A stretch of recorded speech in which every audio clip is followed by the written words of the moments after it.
Hi, good afternoon and welcome to the Finance and Performance Committee meeting. Thank you for attending and welcome to this meeting of the Finance and Performance Committee today. The meeting today is open to the public and press. The meeting will be webcast and the recording will also be available for people to view later through the Council's website. It is also possible that Sheffield Live TV will record and rebroadcast this meeting. We have received one public question and one statement for today's meeting. Please can I request that all mobile phones and equipment is switched on to silence. There's no fire test planned for today. If there is an emergency evacuation, please take instructions from Town Hall staff. The assembly point is Tudor Square. For the benefit of the webcast, please can each Finance Performance Policy Committee member introduce themselves, and I'll start off with Gareth. Councillor Gareth Slater, Southey Ward. Good afternoon, Abdul Qayyum, Councillor Firth Park, Chair of Licensing Subcommittee. Good afternoon, colleagues. Councillor Eldard from Manor Castle.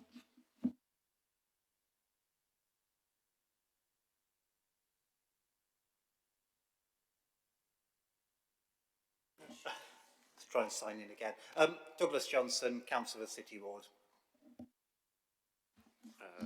Martin Phipps, another councillor for City Ward and Green spokesperson for the committee. Thanks.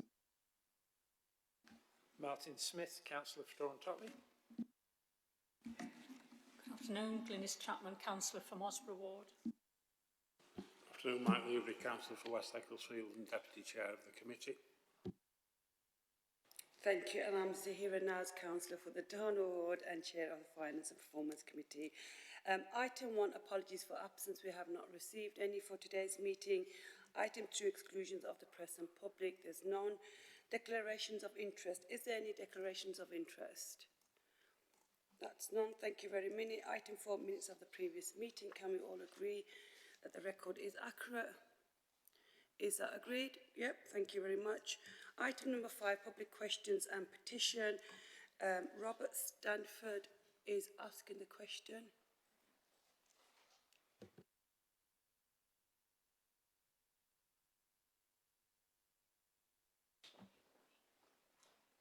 Okay, we're just going to check if Mr. Stanford is here yet to ask his question.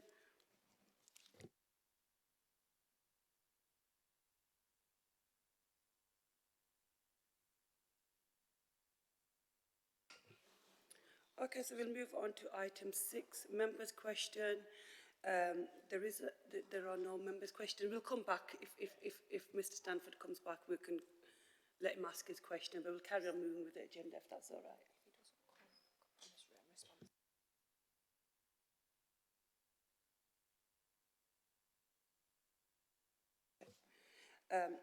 Item number 7, which is in your work programme, page 23 of the agenda pack. Rachel, is there any update? Yes, Chair, thank you. It's just a few things I'd like to bring to the committee's attention, if that's okay. On page 21, under section 2, you will see that there's a section there that says references from council or other committees. So at full council on the 6th of October, I believe it was, there was some resolutions with some referrals through to this committee, but due to the short time scale between that meeting and this meeting, they will be picked up at the November meeting of Finance and Performance. So I just wanted to really highlight that to you. In section 4, you can see there's a table in there as well, which highlights anything that's been new or removed or has been moved and why. And then as usual from page 25 onwards, I can appreciate that is very small text, which is fine when it's a digital copy, isn't it? But if it's paper, you'll need a little bit of a magnifying glass, I think. It is very small.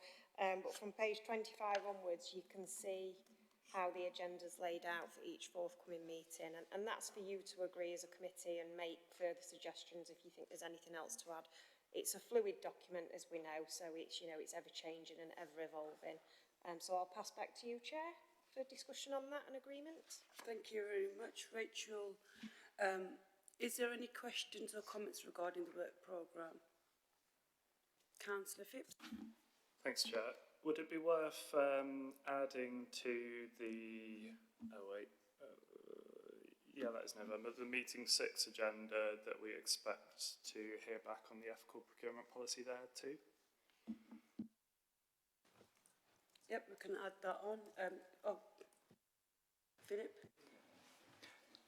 I was going to come on to this when we come to item 10, but I think the reality of November committee is quite tight, given that the pre-agenda meeting for that is this week, and then the pre-meeting for the committee meeting, I think, is the 11th of November.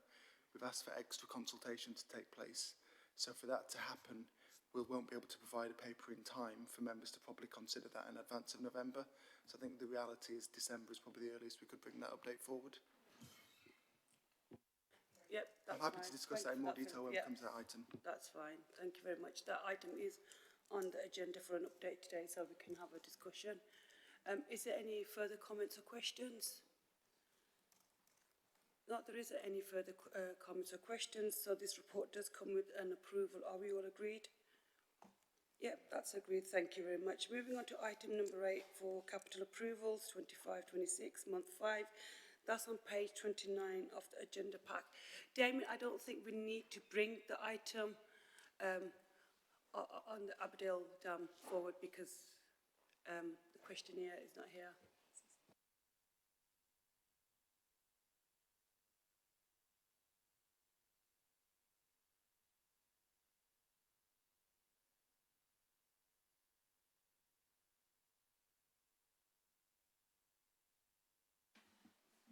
Okay, shall I just proceed as normal then? Yeah, thank you. I'm Damien Watkinson, I'm Finance Manager in the Capital team, bringing forward the changes and amendments to the capital programme that come forward this month. I'll run through in the usual order via the Policy Committee area.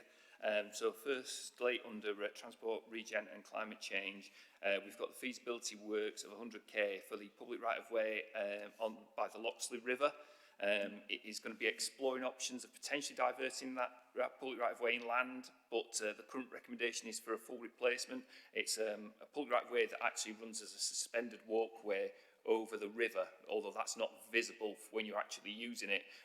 So there's quite a lot of work to be done in terms of ecology and working on the river in order to establish the cost and best method to reinstate that work. So there will be some work done on looking at potentially diverting inland if that's necessary. So that's the feasibility of that work commencing. There's a crossing being implemented at Wordsworth Avenue, adding a total of 69k to that to bring it up to 217,000. Increased costs have been due to changes in scope and the types of speed bumps required that are going to be curb to curb for that, and that's had associated drainage implications, which has resulted in increased costs on that. There's been increased costs at a crossing at Crooksmoor Road. That was part of the active travel networks, active travel neighbourhoods scheme, which ran a couple of years ago and had a temporary crossing in place there, and it was meant to then make this permanent as a result of feedback from that temporary works. So the higher costs for maintaining the temporary crossing were higher than expected, so we're just putting that budget in there to deal with that. I believe that crossing is now fully operational. There's been a saving on the crossing being implemented at Glossop Road of around 45k, and then on some other public rights-of-way works there's been a saving of 92k, where contractor rates have come in lower than initially anticipated, and also one area needing only drainage works rather than full resurfacing works. Under Community Parks and Leisure, the Firth Park playground improvements, that's been increased by 157k to include the funding from Veolia and the FCC Community Fund, as that's now been confirmed. So we now have the full budget in place and can progress with that scheme. Under Adult Health and Social Care, we're passporting approximately 28k funds of NHS funds onto a housing association who are delivering works on behalf of a resident that we have responsibility for. Under housing, the Carwood district heating system, we're spending just over £1 million to replace the pipework that serves the Carwood estate in terms of its district heating system. There's been several issues with that. We've had a couple of failures of it, and in order to ensure that hot water and heating continues to be delivered, especially over the winter months, we're replacing the distribution pipework for that estate. Under Tower Blocks fire risk assessment works, around April 24, there was a budget of around 18.4 million approved for fire safety upgrades to 20 tower blocks. Now, while the detailed design for that was ongoing, new high-risk building regulations were brought forward, which changed the requirements of any internal works that were being done. So the internal elements of this work is being separated out onto for further feasibility work, so that the external works can continue to progress along their pathway, but the additional works needing to be done on the feasibility on the internal works are being separated out so that they can run in parallel and be monitored separately. Under education, we're proposing to spend approximately 2.9 million to replace 2 modular classrooms with a traditional two-storey structure at Nether Green School.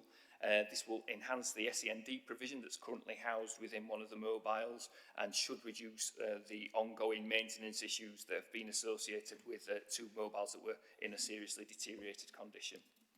The Rowan School, we're passporting 216k over to improve internal and external provision in recognition that this SEND school has been operating over capacity by about 15 pupils over the past few years, and so this is to enhance the facilities to allow them to continue to deliver at that level. Brunswick Primary School is due to be rebuilt by the Department for Education as part of their primary rebuilding programme. As a result of that, Sheffield City Council were responsible for meeting any abnormal costs that are identified. Currently, this is being noted as some drainage and a footpath diversion. So we will be making a payment to the DFE for the initial design works of this, probably a further approval when the costs of the full delivery of that are identified. Also, under Education, Children and Families, we're adding in approximately 300,000 to our emergency allocation for primary repairs. These are for capital type repairs that need to progress at pace, such as boiler failures or roof replacements that are required at very short notice. Over the past 5 years, our average spend has been around 250k from this pot. So we're putting in 300 for the remainder of this year to cover what we believe we may need, given the bad weather that's coming up at this point. Then moving on to the essential compliance and maintenance, which affects your strategy and resources section. Encliffe Park River Wall, we've spent 46k on feasibility looking at this wall that was damaged and currently supports a public right of way through Encliffe Park. Working with an engineering company, they've designed a solution which will be an extra 365k, so we're looking at a total budget about 410k to reinforce the wall to allow the public right of way to remain open. And then finally, we have the Abbeydale dam leaks scheme. So Abbeydale Industrial Hamlets, it's been drained for quite a while. There's been a long-standing attempt to address the leaks that have been in there. We had a budget approved of around £1 million to do that initially. However, on engaging contractors to work on this scheme, we've identified that there's damage to more areas of the dam than originally thought, including north-south walls as well as to the north-east. And also, in order to be able to work safely, there's going to be the requirement to construct a temporary causeway. So all those costs and an extension to the time of the programme require an additional approximately 1.5 million to give a total cost of around 2.5 million to deliver that scheme. This should be a long-lasting solution. There's going to be a membrane installed as well, so this should reduce ongoing maintenance costs and any flood risk associated with that site. And then finally, there's a grant to accept, which is £2 million from the Combined Authority in order to continue the works to deliver a flood alleviation scheme for the Sheaf and Porter. This is still ongoing feasibility works to access what's probably going to be tens of millions of pounds from the Environment Agency to actually deliver the scheme, but this is one that's been forecasting to overspend in its current approved budget. So next month I expect to see the uplifting budget of this brought forward to put this £2 million in place so we can continue that work. Thank you very much. I've got a couple of names already who want to ask questions. If you do, please indicate and let me know. Councillor Levery. Thanks, Chair. Page 35, the Loxley Valley right-of-way, Damien. you've got 100k in for feasibility. Is all that associated with this walkway issue? Is that what it's about? And if so, the current recommendation is for full replacement. So why would we look for options when full replacement for failing walkways seems an obvious choice? Yeah, like I said, as I understand it, that is the plan that they do want to replace existing. I think it's private land that adjoins that could cause complications with that. So options are being explored because I think there is going to be some detailed work needed. I've seen the photos of it, I use that walkway myself, so I do know it, and I've walked on it. I had no idea I was walking over the river effectively because it is small metal posts that are supporting this concrete walkway. So there is a significant amount of work needing done, and I think they're still not entirely clear, but they might need to look at that potential diversion. Councillor Chapman. Yes, thank you, Chair. Damien, page 47 to 50, really. On page 47 and 50, you're talking about the Department of Education conditional fund and allocation. Money coming out and money coming in, but how much money is actually in that pot doing it? We just don't know what we're talking about in final figures for that one. And also on page 48, the Rowan School, it says completion due 31st of August. Well, was it completed? Is this a retrospective request for funds? Or has everything slipped and we're going on later? On Rowan School, I'll double check that one for you because I think there was a phasing of some of those works, so I will be able to confirm that for you. In terms of the condition allocation, it was a few months ago that I brought a document to one of the knowledge briefings that I produce regularly for the Education, Children and Families team that looks at their main funds sources of funds, which is the basic need for school places, the condition allocation for improvements, and for and the SEND. So I'll bring that forward again to a knowledge briefing. But at the moment, we've got sufficient funds to cover all the work that they're intended to do. That's built into this. We're looking at that. We've committed roughly. We've got plans to use about 2 million of the allocation that's coming forward for next year. But currently, there's around 8 million sat in that pot, with expecting another 3 or so to come forward next year, depending on the number of schools that academise. So yeah, we have got sufficient funds, and that's built into the plan. So I get the plans through from the team about what they're expecting to deliver, and then we look to see that, make sure that's affordable within the funding envelope that we've got. But I can bring the detail of that to a knowledge briefing for members if that feels more comfortable. Thank you. Thank you. Councillor Douglas. Thanks very much. I just want to ask about the grant from Simca, because it's listed as £2 million there, but in the report it talks about the cost being £2.8 million. I just wonder if you can square those off. I should say I'm happy to accept the money, whether it's 2 million or 2.8, but which is it? No, apologies. We've already had 800,000.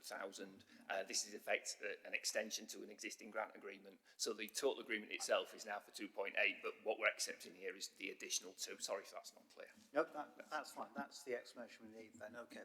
And just yet, is that the amount of money that now means that the project can go ahead?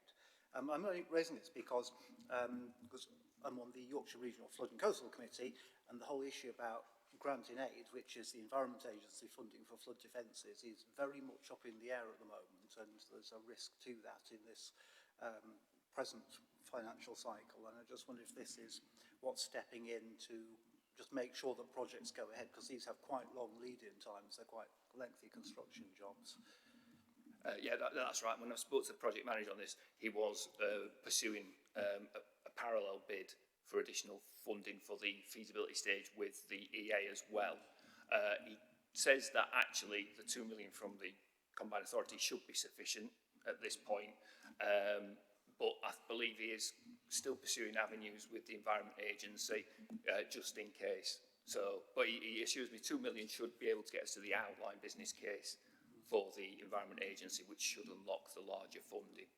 Okay, all right. And if I can just make a final point on the Abbeydale Dam issue, I think it's probably worth pointing out that between us we've raised the issues about other sources of external funding that might come in, whether it's through flood prevention or biodiversity or nature recovery sources.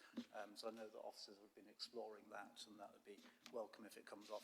I'm kind of referring as well because I think a public question talked about the dam being this sort of overgrown massive vegetation that looks as it's gone wild again, which in terms of people who are actually interested in biodiversity and nature recovery is quite a good thing. But I think we flagged it up because given that the repairs have to be done, and it's quite an Abbeydale Industrial Hamlet is an incredibly important feature, you know, a lovely part of your ward, isn't it, Martin? But if we're going to do that, then it's worth looking for those other opportunities to bring in, you know, any other opportunities for sort of nature enhancement, if we can.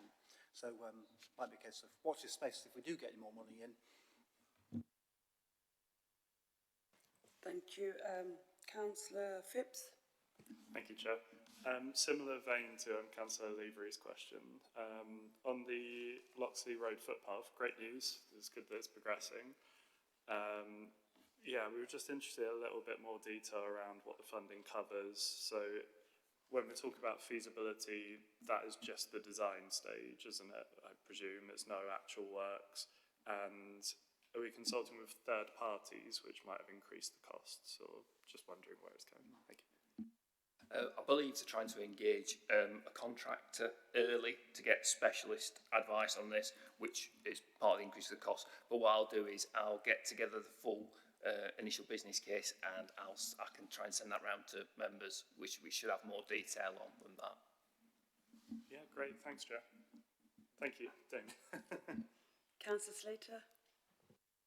A few questions. I'll do them all at once. So page 36, the changes the zebra crossing on Wordsworth. Just to say it's a good idea, glad to see it happening. You regularly get parking on both sides down there, so it's very difficult to get down. So yeah, good idea. Page 38 and 39, good to see some savings listed on there. I like them, thank you. And then finally, page 56. This is the flood defence work.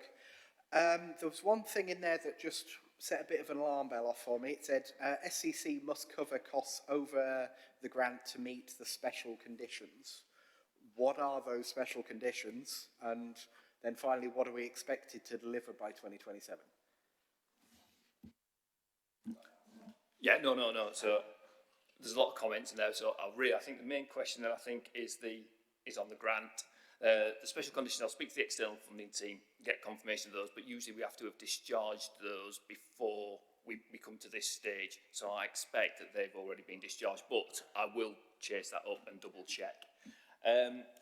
That is a standard clause in all the agreements we get from the MCA that, you know, they won't be responsible for any additional costs. I think that is unless we go make further applications to them if we need to, but that's a standard clause that they will put in that this agreement, there are no obligation to extend this particular agreement. So I think that's standard wording that I'd expect to see. But yeah, I will double check on the special conditions. Like I said, usually they have been discharged before we get to this stage, but I will double check because they come as a separate letter, distinct from the agreement itself.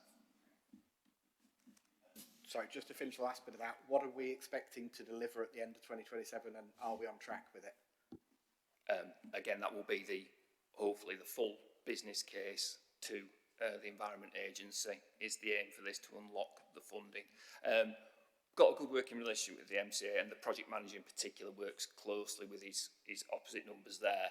So the original 800,000 was due to be spent quite a while ago actually, and that took a while to get through. It's just about keeping in dialogue with them so that they understand that we are progressing with schemes.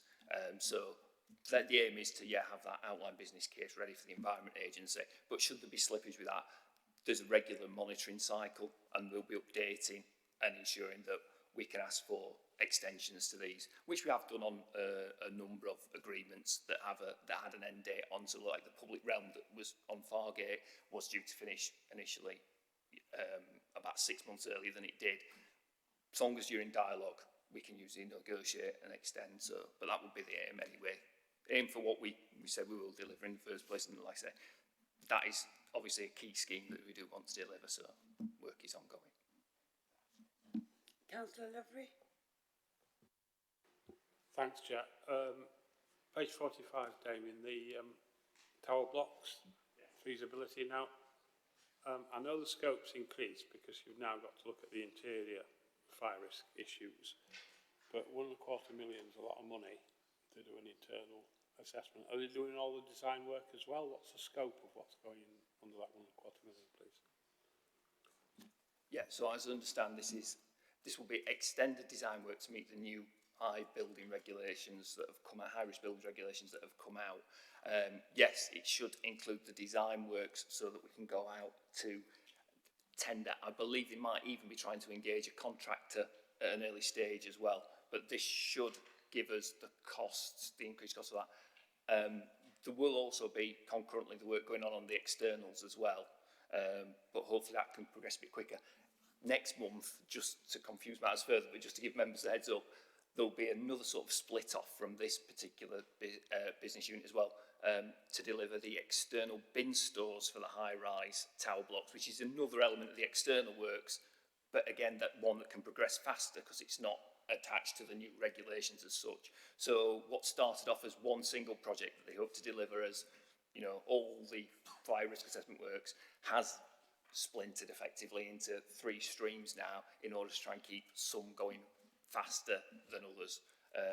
But yeah, at the moment, that's the current assessment to the additional works that will be needed to get a solid price for the internal works. Councillor Smith. Thank you, Chair. I've got a quick question on the Firth Park playgrounds and then a few on the Aberdale Dam. So just quickly on the Firth Park playground improvements, fully supported, but is that a one-off or is that part of an ongoing review of playground provision? Because I know there's been another report that's highlighted significant problems with the playground in Totley Hall Park in my ward. So is it a one-off, that project, or part of a programme? That's part of the Parks and Countrysides programme. I believe they're due to be bringing a briefing to members in November. I don't know which date, either the 4th or the 18th. I think they're lined up to come and provide you with the details of their current strategy and the ongoing, the forthcoming plan. So hopefully that information will be in there. I think there might have been some documents circulated in advance. I'm not sure, but I can double check that. But yeah, you should be having a briefing on that, sir. Okay, thank you about that. So, yeah, the Aberdale Dam project. I've got a couple of colleagues who might have more detail on some of the technical stuff, so I'm just going to ask them to come and sit you with me. need reinforcements for this. Yeah. Well, just if there's any detail, anything I can't provide, hopefully my colleagues will be able to. Okay, so perhaps just one for Douglas. So the vegetation you were talking about, Douglas, it's actually from the bottom of the lake that's been drained. So the bad news is that when the project's finished, that's going to be flooded out again. Yeah.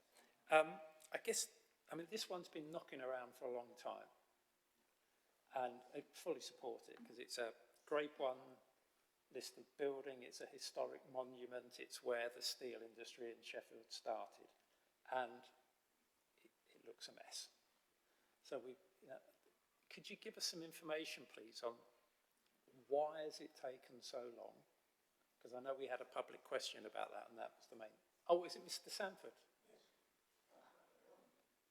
Okay, I was not aware.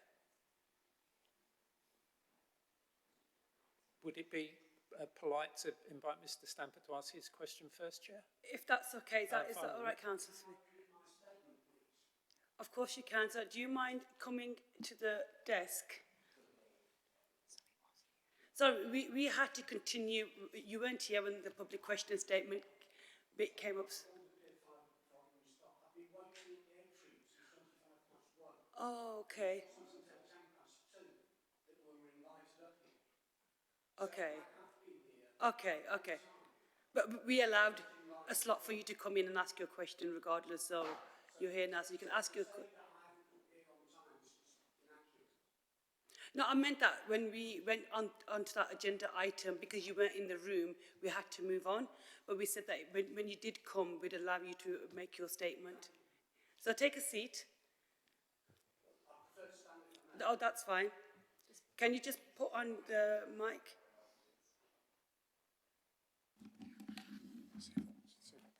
So I'm reading my statement then about the mill pond. The mill pond behind the Abbeydale Industrial Hamlet was drained in May of 2023. And what was an ornament in the landscape has now become an eyesore.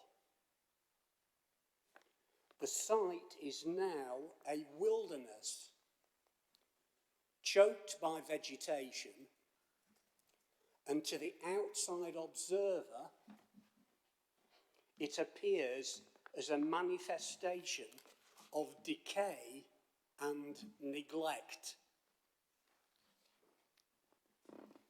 In September 2024, it was said that it was hoped to have the majority of the rectification work undertaken by mid-2025. In June 2025, this year, it was stated that on-site construction was projected for spring of 2026,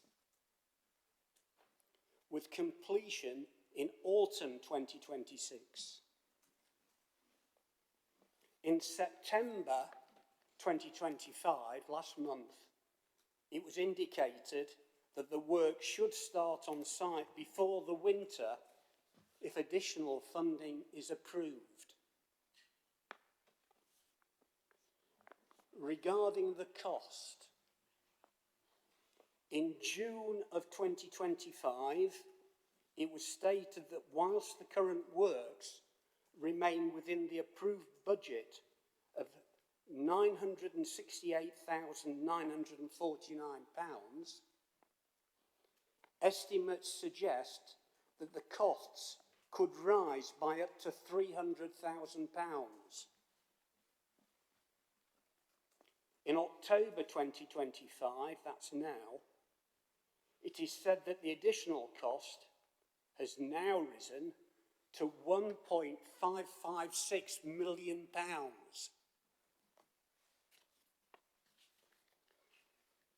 I'm informed that £685,682 has been spent on this project to date.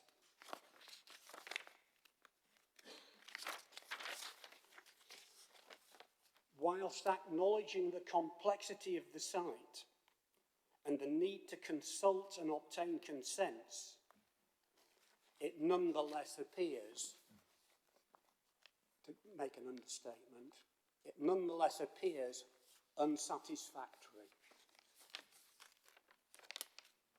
So can I ask my questions then, please, of which there are two? I'm going to ask them in reverse order. Why has the projected cost of reinstatement increased so much beyond the amount of the original estimate? And in particular, why has the additional cost ballooned from £300,000 in June to £1.5 million now? And secondly, and most importantly, will the committee authorise the payment of the cost of reinstating the mill pond, dam and weir behind the Abbeydale Industrial Hamlet? Thank you. Thank you very much. And I'm sorry they brought you upstairs to this room after 2 o'clock. The meeting did start at 2 o'clock, but we did say that you would be allowed to ask your questions and make your statement. So thank you for that. Officers are here in the room. You will get a written response to your questions, but I did ask officers to give us some detail whilst presenting the item today. So over to you, Damien and guys. Thank you. I'll start with question 2. And we have... Can you just say who you are, Annika? Just say who you are. Sorry. I'm Annika Holsworth, Head of Project Delivery for the Capital Delivery Service. We manage the capital projects on behalf of Sheffield City Council. To the second question, in terms of why have costs changed from what the initial projections were, additional works to the northern and southern dam walls are now required following detailed site investigations. We have appointed a specialist contractor that has a lot of experience in this type of work, and they have worked through that design development stage to detail the works required, and that has indicated that additional works are required to the dam. The northeast dam wall requires full reconstruction due to being greater than expected deterioration of this period, and extra masonry and pointing repairs are needed to address further areas of damage. It's worth noting for the record as well, I'm sure everybody is aware, but this is a heritage dam that does bring with it its own intricacies in terms of what can and can't be done in terms of heritage assets, and that does add to the additional costs that are required for this project. There has been ongoing deterioration of the dam and continued throughout the project life cycle, which has expanded the scope of the works that have been required and associated costs associated with that. One of the big things that's come out of the consultation with the early contractor involvement and that detailed requirement for construction is that a temporary causeway is required to construct the works in the dam, and that's to ensure that's full and safe site access. That has impacted on the construction programme, and due to that, construction period has increased in terms of the initial temporary works to construct the spillway, as well as the additional works required to the scope that has now come to be known. So that has raised the preliminaries and the professional fees associated with those works. In addition, due to the extended programme, there have been higher inflation-related costs associated with that, and temporary works such as scaffolding has been required to be implemented to slow the deterioration whilst the capital works need to start, and to protect that heritage asset as well.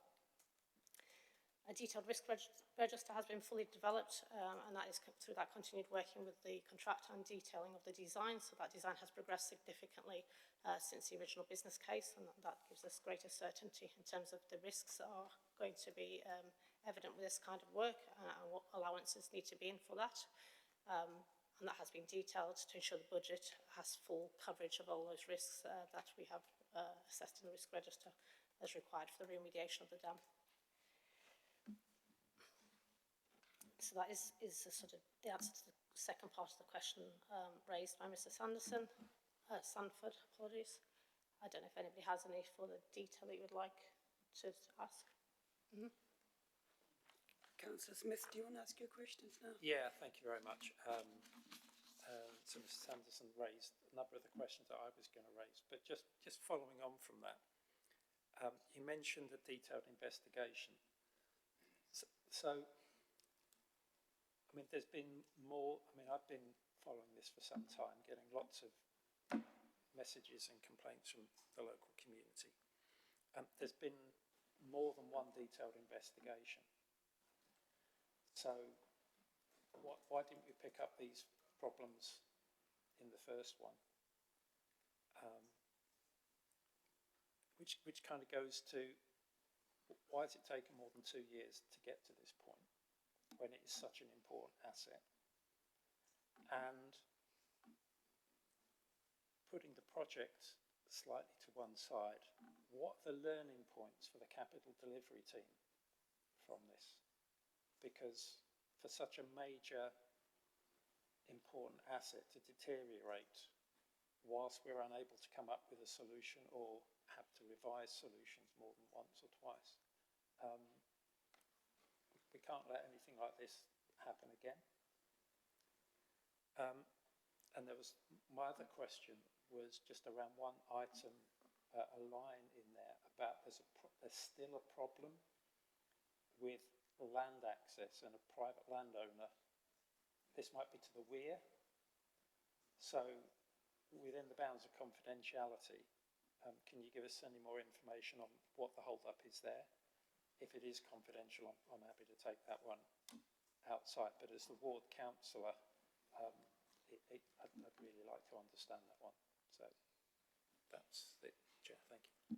Thank you for your questions. It's fair to say this is a fairly unique project in terms of what the Capital Delivery Service delivers, and certainly in terms of construction in general.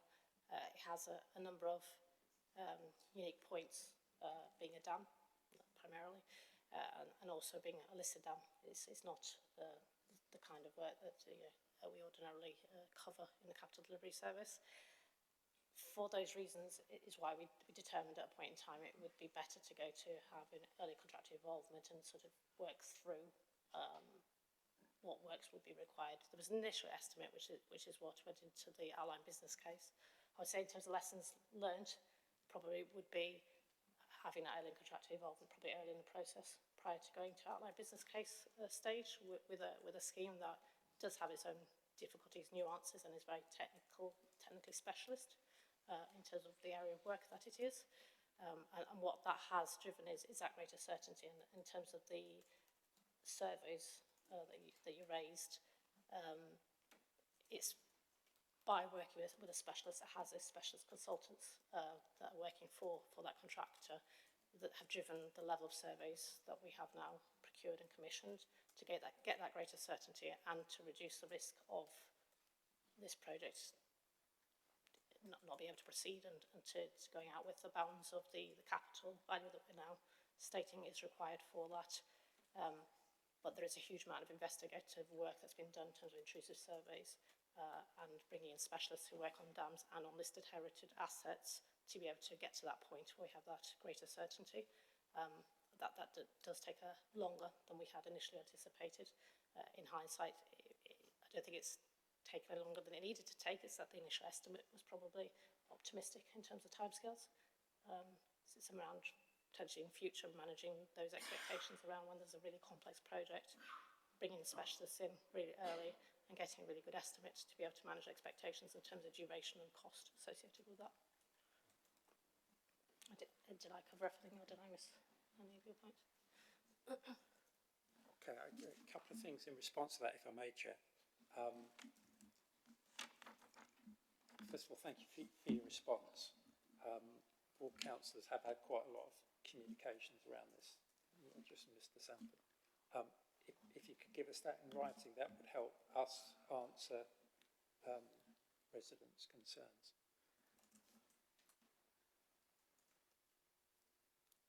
Has the capital delivery, given what you've said, we've got lots of complex projects all over the place. Has the capital delivery team got the appropriate resources to handle complex projects like this? Was it a matter of resourcing? Was it a matter of skills? I was just a bit more detail on that, please. Thank you. In-house, we don't have people that are specialists in dams. That's fair to say. We did early on bring in technical specialists from a consultant, a specialist consultant. So we did understand that there weren't those skills within the capital delivery service, and we needed external support. So we did do that at the first stage. I suppose aligned to that is buildability. A lot of this is around buildability as well as what the asset needs. And that's where the early contractor involvement has been invaluable. Because they've also brought in technical specialists in dams and listed buildings, but they have a different perspective on delivery in terms of the asset itself, in terms of the buildability and things like the causeway that is now needed, which we never highlighted either internally or through consultancy support. We're specialists in dams, it's fair to say, so we did bring in the right support at the time, but potentially on really complex ones that require early packages of work and early access issues, it's bringing in the contractors that have that specialist knowledge as well. And the land access, do you want to take that after the meeting, or is that confidential? Can do, yeah. So that's in terms of the weir, which is a separate project to this one, obviously close. In terms of the access to the land, it has been difficult to gain access through legal routes, through the owner, essentially for that land not being contactable. I think there is now legal work through for that. Yeah, we didn't have a work through for that. So the project manager is progressing that access. But there's other, again, nuanced technical things that need to be put into place. FRAP from the Environment Agency, so which is one of the permits that's required, due to the timescales of that licence, that will have an impact on the programme as well. Maybe they wanted to add anything to that one. Just on that, the access to the weir is really difficult. It's on the opposite side of the rail line to Aberdale Road, so the access is through the golf course and through Ladysmith Wood to actually get to the weir, so it's very steep, yes. Thank you, Chair. Councillor Livery? Yeah, just quickly, how much impact did the grade 1 listing have in terms of the challenge that this project faced? If it was a grade 2, for example, would it be easier to do? Or would the grade 1 listing have very specifics in place that made sure you had to do certain things in a certain way? Thank you. It does impact on what can and can't be done, because there are quite strict parameters around that. But beyond that, it's a consultation piece and how long that takes as well. Because clearly we need to implement whatever those requirements are. And it's a consultation piece. It's quite a lengthy process. But I understand that's now in place and understood. But it takes time, unfortunately. And that's part of the nature of these kind of schemes. It will take a lot longer to develop than a scheme that doesn't have those restrictions, effectively.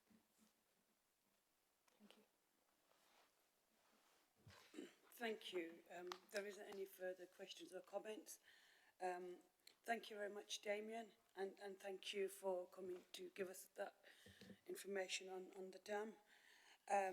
So this report does come with recommendations for approval. Can I ask, are we all approved? Yep, so that's all approved. Thank you very much. Moving on to the next item of the agenda is item number 9. This is on page 59 of the agenda pack, and it's the interim polling district review. And if officers can introduce themselves before they report, please. Thank you.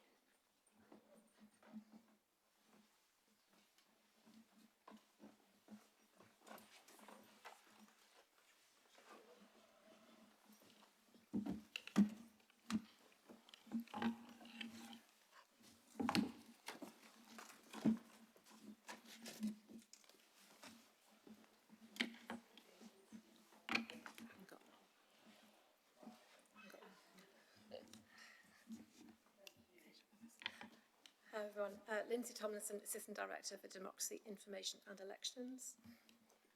I'm James Moran, I'm the Joint Electoral Services Manager.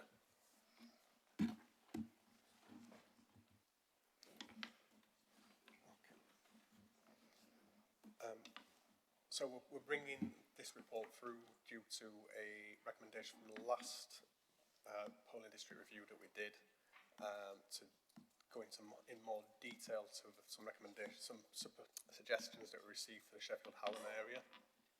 So the council has a legal duty to undertake review of polling arrangements for parliamentary elections within its area every 5 years. That was the review we concluded last year. So as well as looking into the Sheffield Hallam suggestions that we received, we also had a recommendation from the last committee to bring to look into the public houses and temporary cabins that we use as polling places. Although we did primarily concern ourselves with the arrangements in parliamentary elections, the same districts, polling places and number of polling stations are used within all polls within the city. The review commenced with a desktop exercise which evaluated each suggestion within the Sheffield Hallam feedback. Factors such as electorate size per polling district, the geography and the availability of suitable polling places was considered as part of that stage. Before we include a venue in a proposed scheme, electoral services staff will conduct on-site inspections to ensure that it provides suitable facilities and is compliant with the Equality Act 2010 with regards to accessibility. Excuse me.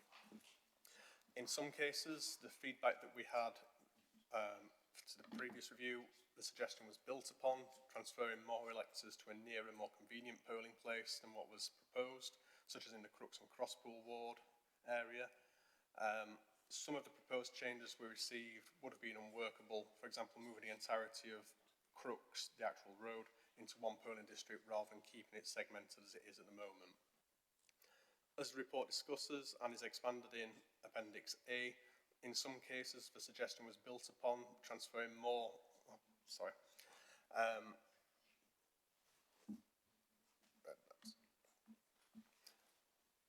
the initial proposals that we came up with were subject to a public consultation between 22nd of July and the 3rd of September.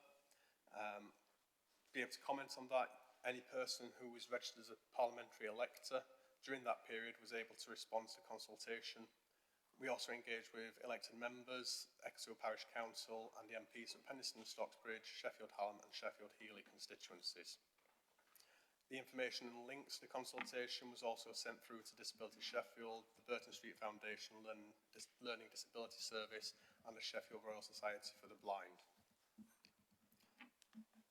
The second strand of the review, considering the use of temporary cabins and licensed premises, which is contained in Appendix C of the report, of the 5 temporary cabins that we used, only one of them could be replaced with a permanent building. Of the other 4 cabins, there is no suitable alternative within the areas that they serve that could be utilised instead. The number of licensed premises that we use for polling has dropped over the last few elections. Premises review identified a further 3 that will move to a new venue. And it should be noted that while remaining premises may be licensed, alcohol is not for sale in the area used for voting, and a separate entrance is used to get into the polling station itself. The public house is only used where no other alternative venue or, no alternative building or area for a temporary cabin can be identified. These premises are often level access and close to the community that they serve. Thank you. The consultation received several comments in support of the continued use of local pubs as polling places. Although this interim review was carried out, the polling arrangements are constantly monitored. Feedback is gathered at polling stations at each poll, which then informs the next polling review. However, given that the Local Government Boundary Commission is reviewing the Council's ward boundaries in the coming months, we don't propose to bring further changes to the committee until after their review has concluded. Thank you very much. Is there any questions or comments? Councillor Dodd?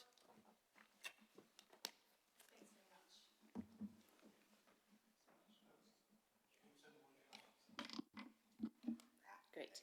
Thanks very much, and thanks for all the work that's gone into this. I know that you've received much more feedback than you did the first time round, and it sounds like you've taken it all very seriously, so thanks for the work that's gone into it. I had a question which, apologies, may not be for you, as it's about the equality impact assessment that relates to this proposal, but so if you can answer, that would be great, and if you need to take it away and talk to colleagues, that would be helpful. I was just noticing that among the impacted characteristics, we don't list race or ethnicity as one of the potential characteristics that would be impacted by changing polling station locations. And yet we know that from various national data, there can be as much as a 20 percentage point difference in turnout between different racial and ethnic groups. And so I wondered what data we have on that in Sheffield so that we could potentially include something like that in a future review of our polling stations, as we know that, you know, at least in some of the minority groups in Sheffield, they're quite geographically located, and that they would be impacted if there was a polling station moved into or out of an area that was predominantly lived in by people from that group.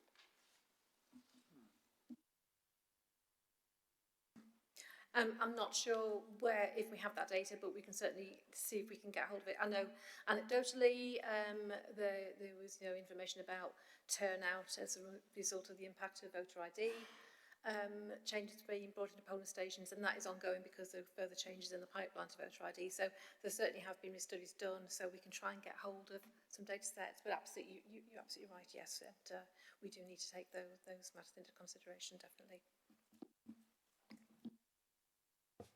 Thank you. There isn't any more indications for questions or comments. This report does come with recommendations for approval. Are we all approved? Yeah, that's fine. Thank you very much. Thank you. Moving on to the next item, which is item number 10, Ethical Procurement Policy, page 1 of the supplementary agenda pack. Over to you, Glenn and Paul.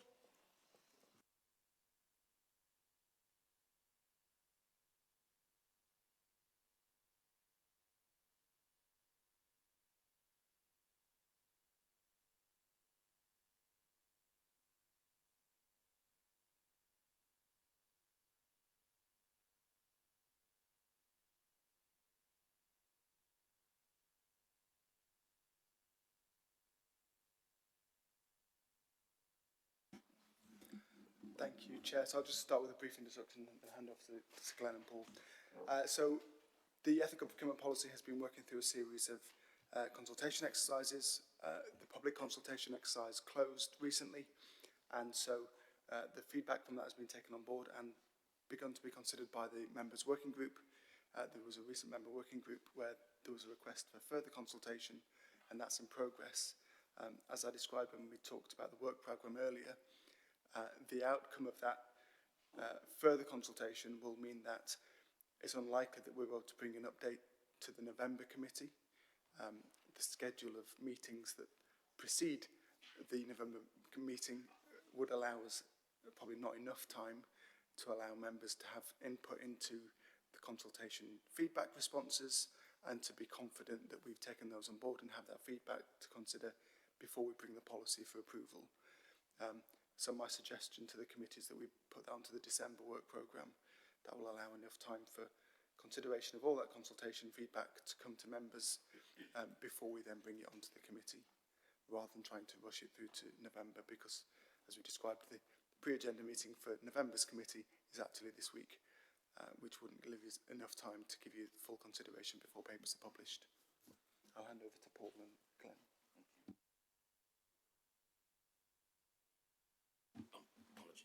In terms of the consultation that was actually conducted, that closed on the 29th September, and we had 11 responses back in total in the 4-week consultation period, 10 from individuals and 1 from larger business.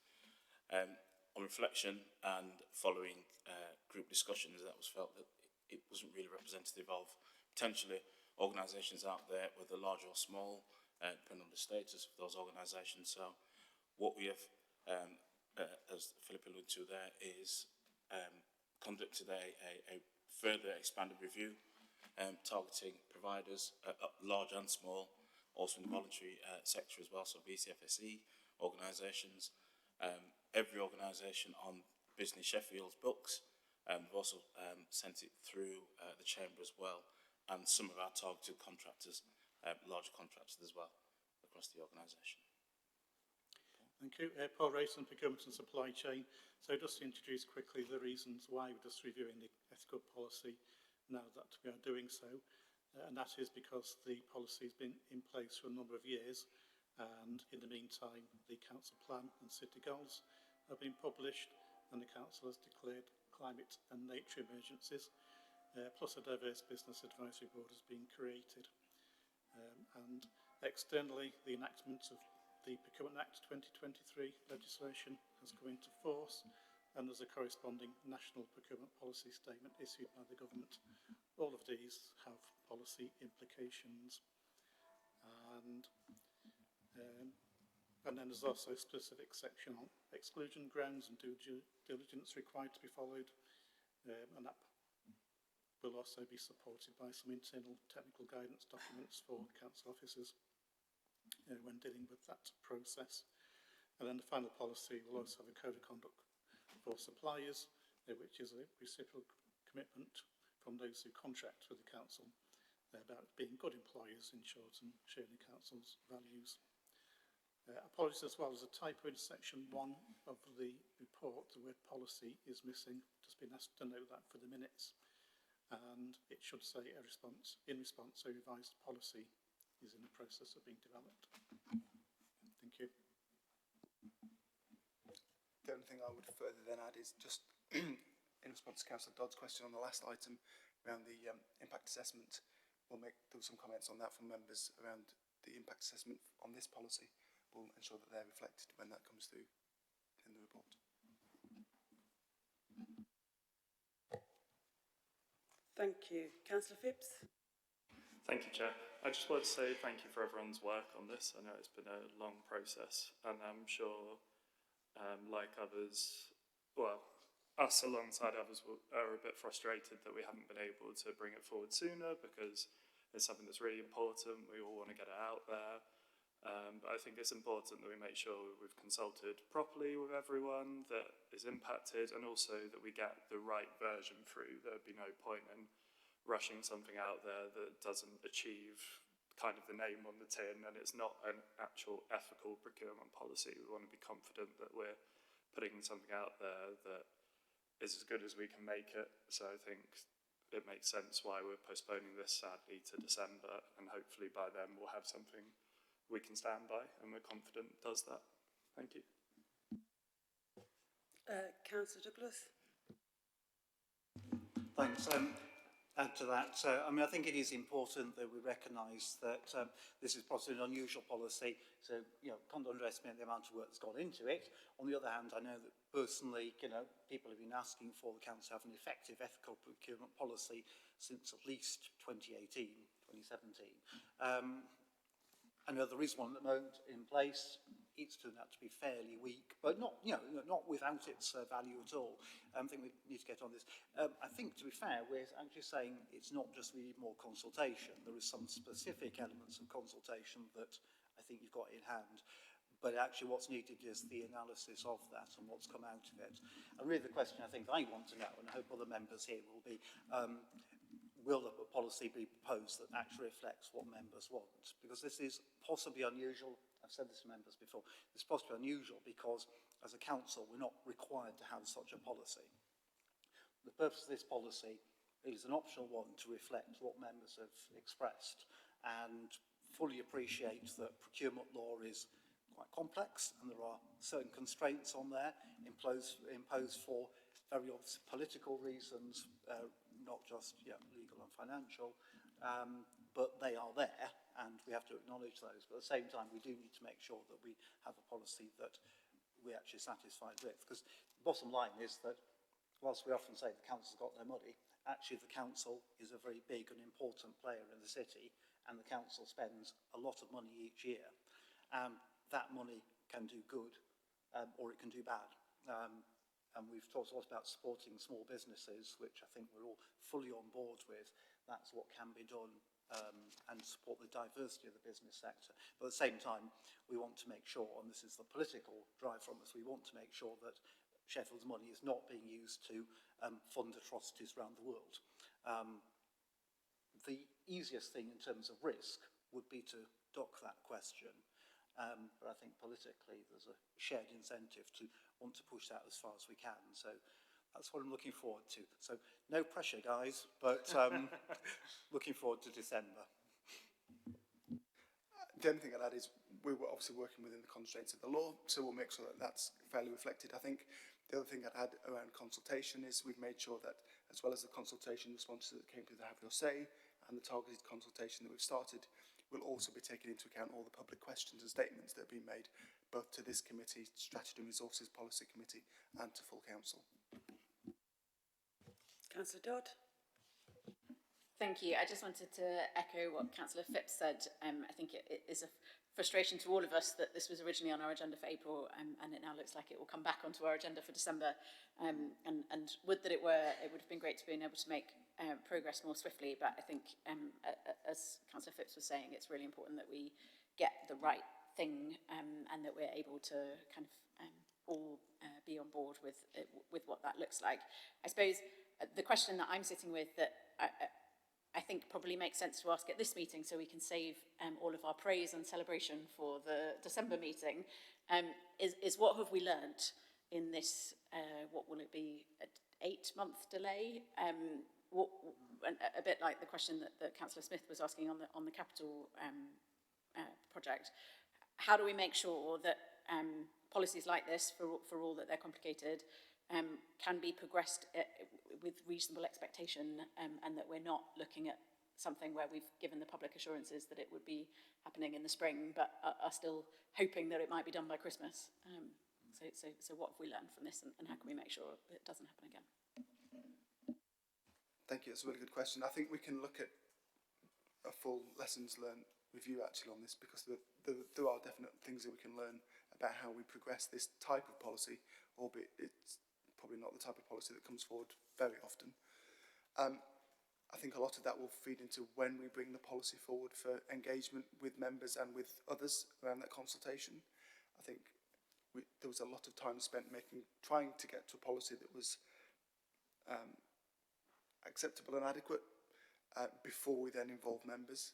and then quite a lot of development with members before we went to full consultation. I think we could look at how we did those, take forward those processes differently, so that there's more of an iterative process rather than work hard to present a policy that we think is the right one and then start the iterative process. So I think that could have started earlier.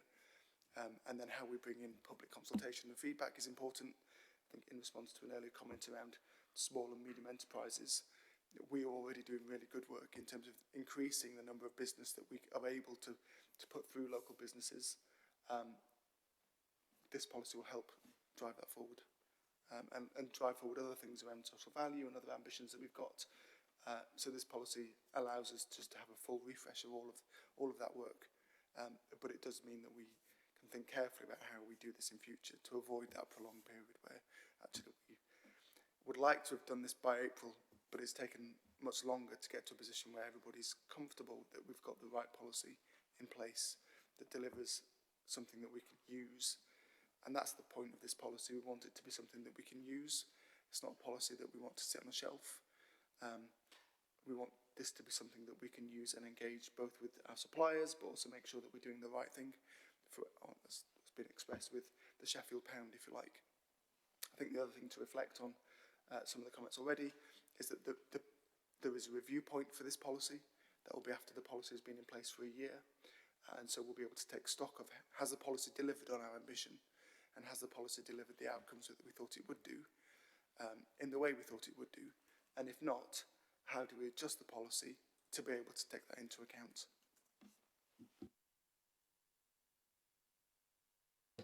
Thank you. Councillor Every. Thanks, Chair. Thanks, Philip. I support everything you say. And I think when we think about consultation on things like this, it's not just public consultation, it's consultation with those people that are affected by the policy is crucial. And I think we're doing the right thing now in making sure that the range of businesses that are going to be affected are consulted, discussed with, and we get their feedback so we can understand the practicalities of actually implementing this policy, making sure we don't catch a cold downstream with both businesses potentially being lost because the policy puts them off. So I'm really pleased with that and look forward to December. Thank you. Thank you. There isn't any further comments and questions. I'd also like to say thank you to officers and actually to members for working really hard on trying to make sure that this policy is something that we all agree on. But I do agree with comments that have been made. You know, this is also about how we as a council spend money. And as a chair, you know, I don't want to spend a penny on supporting a genocide in other parts of the world. And I would, you know, and so this ethical procurement policy, I know there's law in places, but also it's an ethical procurement policy, so it has to do what it says on the tin, and it has to be right. So I'm glad that you are able to, you know, delay. It is frustrating because, you know, all of us want to see this document now being used, but yet it has to reflect what we are being told out there in our communities. You know, we don't want an ethical procurement policy just for the sake of having one. It's not there to sit on the shelf. It's a document that we want to use. So it has to be right and we have to get it right. So thank you for bearing with us and, you know, providing us with all the information. It's a really, really good document. You know, it just needs tweaking a little bit more to make it right. And hopefully we'll continue doing that work to be able to bring it in the December finance meeting to make sure that, you know, we have got support by members locally, but also in our communities. So thank you. So this does come with approval. Are we okay for it to come back in December? Yeah. Thank you very much. Thank you. Moving on to the next item on the agenda, which is item 11, the modern slavery statement, and this can be found in page 103 of the main agenda pack.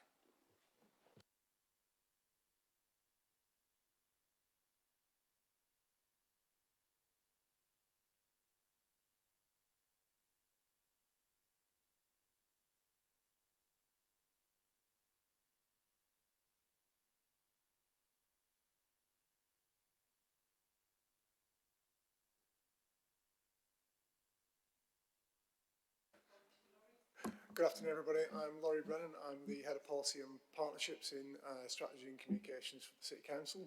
I just want to talk you a little bit through the draft modern slavery statement, which is in item 11 in the paper. The first thing is to say, I wanted to say thanks to members and to colleague in my team, Kat Arnold, particularly, who's worked hard on this. She couldn't be here today, but I'm here in her stead, if you will. It's quite an important moment, really, because it proposes a modern slavery statement for Sheffield City Council. Local public authorities don't have to have a modern slavery statement, so councils don't universally have them, but most consistently councils do. And it's important because it represents really the values that we have, and I think hopefully that you see embedded in the council plan and in our city goals for Sheffield as well. Really briefly, modern slavery is where individuals are exploited for personal and commercial gain. It includes exploitation such as things like human trafficking, forced labour, debt bondage, and this affects adults and children in equal measure, and also in terms of particularly focused on vulnerable populations. So as you can imagine, this is a really important thing that we have, and we have a really explicit statement that we are trying to we will address this as a city. So it gives us an opportunity to demonstrate leadership on this agenda as a whole council. It also enables us to support supplier accountability, and it complements the previous item. So when you see the draft ethical procurement statement come through, you will see there's an alignment with what's in that draft as well. And we've made sure that the ethical procurement policy has the modern slavery statement replicated in it. So what are the council's roles in this? Well, there's three big things, really. The first one is the identification and referral. Now, we're doing plenty of this already, and it's statutory duty under the Modern Slavery Act to notify the Home Office with suspected victims, and obviously they get then into the appropriate referral routes. We also do plenty on supporting survivors, so particularly things like housing, benefits, and social care provision as well. But then also, again, alluding to the previous item, there's a significant role around ethical procurement, where large providers, large suppliers of contracts, £36 million turnover and above, are required to have modern slavery statements, but also we ensure that's part of our procurement activity as well. So this is an endeavour for the organisation, and I think as it sets out in the paper, and we're looking for endorsement from the committee, for one, for the statement, but secondly, for a phased approach to implementation as well. One of the challenges here is raising awareness amongst our staff, so making sure that we've got people who are trained with the right expertise in the right services, so particularly in things like safeguarding roles, but actually raising awareness more generally, so rolling out a more quick and sort of accessible training model for more and more of our staff. The second thing is doing that training and reinforcing it through the partnerships we have. So obviously we've got an adult safeguarding partnership and children's safeguarding partnership, and there's a significant role to think about how we approach this as a whole city and not just as a council as well. And then finally, there's a challenge here about continuous improvement. I think this committee, and through the conversations we've had with members, really keen to see, once we agree something like this, that we're demonstrating progress and demonstrating delivery as well. So as you'll see in the recommendations, there's a suggestion that we should bring this back in 12 months for an update on performance and progress. And I think we'll do the same with our partner bodies, such as the Adult Safeguarding Partnership as well.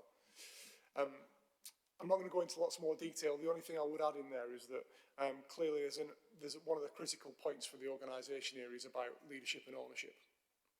So there are three areas of the organisation which really, in terms of officers, have got quite a significant role to play here. Firstly, around people and organisational culture team, so about human resources, how we drive that learning and development through more and more of our teams. The second bit is around the safeguarding and community safety teams, particularly in terms of the delivery, so identifying but also referring, and then support around safeguarding where those roles are identified, where people are identified, and then finally working with the Director of Finances teams and colleagues you've already just seen in this meeting just earlier around procurement, ensuring we drive this through our supply chains as well. So just to summarise, as the recommendation set out, we're asking the committee to endorse or certainly approve the ethical procurement statement. The paper has moved off my screen, so give me 1 second. Apologies. Firstly, to approve the ethical procurement, the modern slavery statement, and then also endorse the phased approach for ensuring we embed this as an organisation. And finally, to agree to receive that update report in around 12 months so we can demonstrate how we're doing as well. Thank you, Chair. Thank you very much, Laurie. Is there any questions or comments? Councillor Smith. Thank you, Chair. Thank you, Laurie. To comment, first of all, I won't swear, but it's really terrible. On the one hand, this is welcome, but it's also terrible that we have to do it in this modern day and age.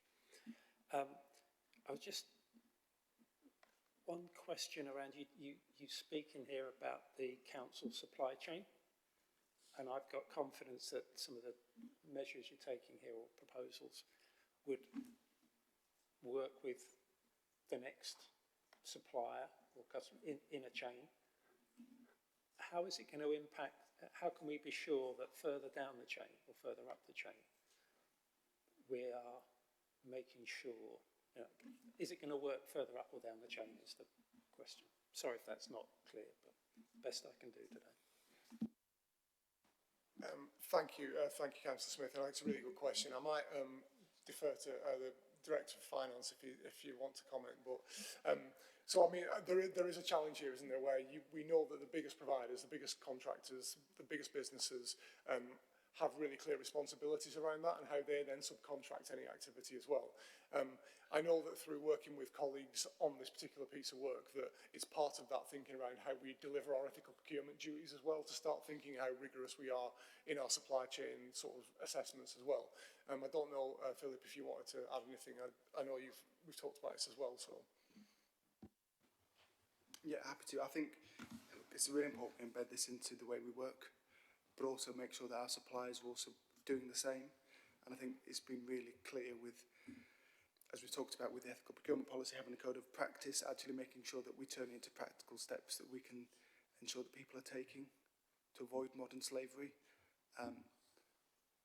Some of this will come down to the way we work with our suppliers and internally making sure that our staff understand how to identify when they see things that shouldn't be taking place and have a really clear mechanism to report that.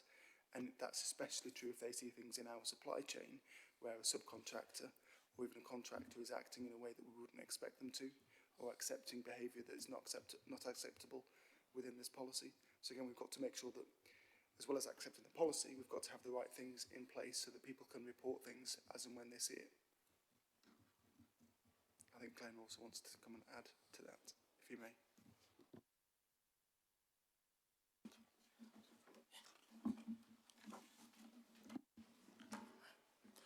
Yes, Glenn Swaby again. So in terms of the supply chain, one of the things that we are working with on a contract management model is actually transparency in the supply chain.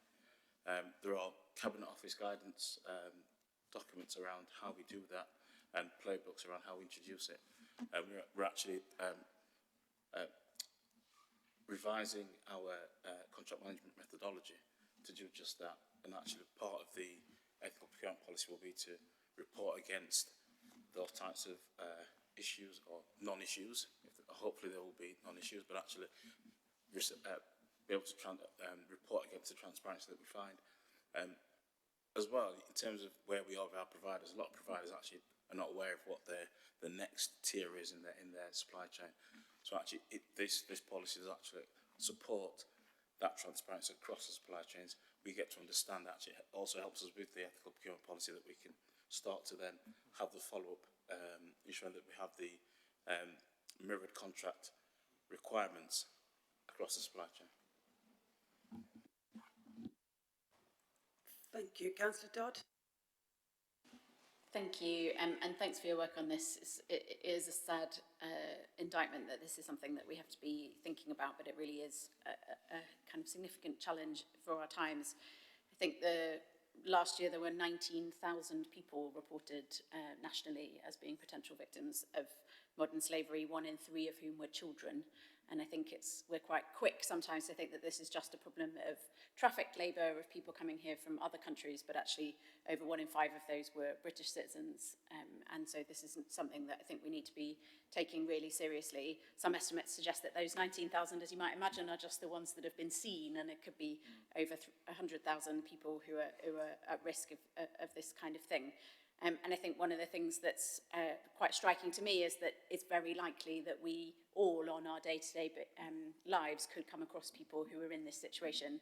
You know, it's people in domestic labour, it's people in construction and manufacturing, it's people in nail bars, as well as people in kind of more illicit activity like cannabis farming and that kind of thing. So I think it's really great that we're drawing attention to this topic and to the people who are ultimately victims of it, many of whom might be in our communities. One of the questions that I've got is that our kind of approach to this seems to be mostly victim focused, which I think is right, but there are obviously perpetrators of this problem also. And so I'm wondering what we as a council can do with our staff who are most often in contact with potential perpetrators of this challenge. I'm thinking about city centre ambassadors who might see businesses out and about. I'm thinking about Business Sheffield, who support some of the businesses who might, be tempted to go in this direction for one reason or another. And so can we make sure that they're included in the training, as well as those who support directly the people who might be susceptible to this? Thanks. It's a great question. Thanks for the comments as well. I really appreciate it. I think it is a sad indictment of where we are.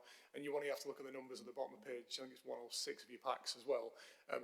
As you quite rightly said, there's likely to be some underreporting in all of this. It's the people that are seen as opposed to people who are reported. So the more that we can do as a whole organisation to raise awareness amongst every member of staff and members as well, to maximise our respective eyes and capability to spot that is fundamental, really. It's really important to everything we do.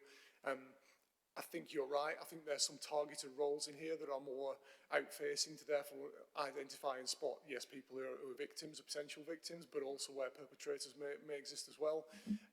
The more that we can design those training packages around our staff to make them feel confident, of knowing the right referral routes and right reporting routes. There's also a really important role in here for our crime and disorder partnership, our relationship with the police and our community safety teams as well, who are, you know, experts in this field to a degree, but also they are important advocates within the organisation to help our other teams and make sure we've got the right routes for identifying perpetrators and reporting it as well. Thank you, Councillor Douglas. Thanks, yeah. Just drawing on that point, one thing that I was considering is how this would apply to our licensing policy and practices. So we've got licence, we've also got our colleagues in trading standards, some degree planning enforcement, but of course, you know, those of us who've been involved with licensing will know that, you know, there are things uncovered that can potentially relate to it. So I wonder whether we could ask that the next time the licensing policy is reviewed, that we make sure it incorporates the statement that we're passing today. So, and that would be very welcome. I think, as Councillor Dodd pointed out, it's not something that necessarily always happens to other people in other places. That to be happening here in Sheffield, although there's a very low number of referrals identified from the council. You've rightly picked up that the police also pick up another number. The other point I was just going to make was just about, I'm thinking about what Councillor Leafrey might chip in here, and about the impact on small businesses, and essentially not being frightened off by finding it difficult to answer the questions, actually the one that you put, Councillor Smith. How do you know how far back in your supply chain there is something that could be? So I think what the director was saying was that there would be some guidance and support through Business Sheffield to ensure that actually what happens is that businesses get support to be able to act as reasonably as possible and to show that they've acted as diligently as possible to eliminate that supply chain. But, you know, the reality is that, you know, if you get a new laptop or something, it's quite hard for most people in a small business to know what's in there and where it's come from. And, you know, so I think it's important that, you know, the small business don't get chased off by this. So I was going to say, have any of those notes been produced yet, or is it a work in hand that will be developed here?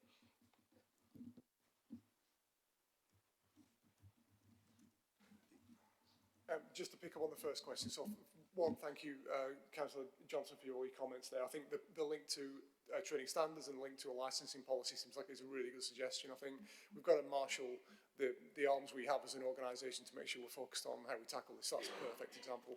In terms of the the notes to support and advise ethical or procurement policy. I might just pass to Glenn if that's all right. Yes, I think that the same guidance and technical application products will apply to the modern slavery. Actually, the two products actually need to travel together. My view is that actually we tie in our review points as well at the same point you review the modern slavery review, the ethical procurement policy as well, because there potentially will be some synergy. There is synergy between the two. Any changes may actually need to be reflected in that product. But yes, and actually in terms of the policy of second chance, there are safeguards within the exclusion requirements in that a provider can self-clean. And so if they are given the opportunity to self-clean, actually, if they are willing to do that, that's actually a green tick for that particular provider. Means that we can continue working with them. If they don't, then actually it becomes a barrier to actually continue to procure with them or contract with them. Thanks. I do think those are important points, but of course, once you get to this, is really back in the realms of the ethical procurement policy. When it comes to self-cleaning, I think you're generally talking about those bigger businesses that have got to that point, and will know what they're doing, will know what they need to do to get tenders and contracts from the council. But I think the worry is that for much smaller businesses who could be bidding for contracts with the council, if they think I'm going to have to go through all this, I don't understand it, I haven't got anyone to do it, they're just going to be chased off, so put off from even applying, just thinking I can't be doing the bureaucracy. They're probably no worse or no better than any other business, but there's the worry about that. I mean, I think having flagged up the advice for businesses, it's going to be an ongoing piece of work, and it might be helpful just to give us a briefing at some point as to what support there is for local businesses. I don't know if that'd be helpful, but it might be something if you take away rather than try and give a definitive answer to today. I can provide some feedback in terms of the intentions of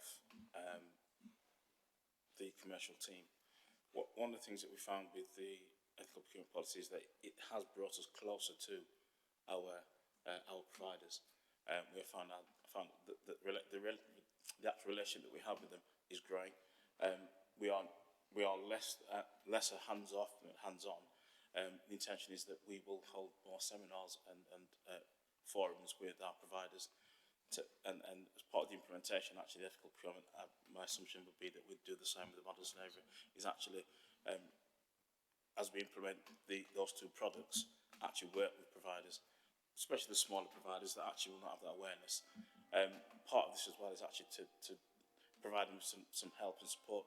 We do have something called the Sheffield Supplier Directory that has a myriad of other providers, and so there are alternatives for our provider. So if we do find a misdemeanor, actually what I think it's incumbent on us to actually try and provide a potential solution for that problem. Councillor Phipps. Thank you, Chair. Thank you for everyone's work on this. It looks like a good policy on addressing really awful abuse of human rights. I just wanted to re-raise the suggestion that I think I sent in an email earlier on, given it as some feedback on the ethical procurement policy, and it applies here. And it kind of relates to Doug's question around, like, what is the supply chain of, like, electronics that we consider affiliating to Electronics Watch. So it's just a straightforward and cost-effective way to monitor electronic supply chains, engage with suppliers and be part of the remediation when actual harm for the electronics workers is found in the council supply chain. Lots of UK public buyers already do this, so it just seems like a good way that we can put that into practice around our electronic supply chains.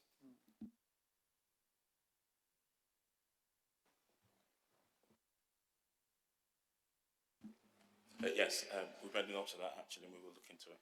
Thank you. Just to come back, Councillor Phipps, I saw the feedback as well. I think it's part of that phasing approach, making sure we're linking it with the ethical procurement work and that guidance and diligence that goes beyond in the more technical guidance notes. Key bit here was to get let's get a framework agreed, a policy agreed, and we can then roll it out in the organisation. But got your note, it was useful. Thank you. Councillor Levery. Thanks, Chair. Yes, I think, Glenn, you're right. We should be doing these things in lockstep together. And I think we should see what comes back in consultation with the businesses to see if we need to do anything particular with the small businesses in terms of what they would like to see that will help them. Thank you. Thank you very much. There isn't any further questions or comment. This recommendation does come for approval. Are we all agreed? Yep, that's unanimous. Thank you very much. That's all been agreed. The next meeting, so that concludes this meeting today. The next meeting will be on the 17th of November at 2 p.m. Thank you very much, everybody, for your time today. See you again soon.